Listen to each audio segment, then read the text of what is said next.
বন্ধুরা, কালী পূজার আগের দিন যেটি আমরা ভূত চতুর্দশী বলে জানি, সেই দিনটি শুধু পুজোর প্রস্তুতির দিন নয়, এটি এক গভীর অত্যাধিক শক্তির সময়।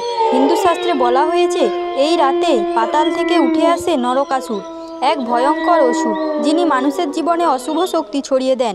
এই কারণেই ভূত চতুর্দশী রাতে বলা হয় আলো জ্বালাতে, প্রদীপ রাখতে এবং মা কালীকে আহ্বান করতে, কারণ মা কালীই একমাত্র যিনি।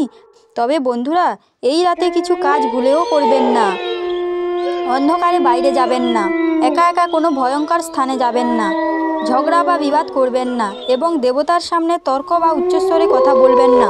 বিশ্বাস করা হয়, এই রাতে যাদের মন অশুভ চিন্তায় ভরে যায় তাদের ঘরে শান্তি থাকে না, ধনসম্পদ দূরে সরে যায়। কিন্তু যদি আপনি সৎ মনে প্রদীপ জ্বালিয়ে বলেন জয় মা কালী, তাহলে মা নিজেই আপনার ঘরে প্রবেশ করবে এবং সব অশুভ শক্তিকে দূরে সরে দেবে।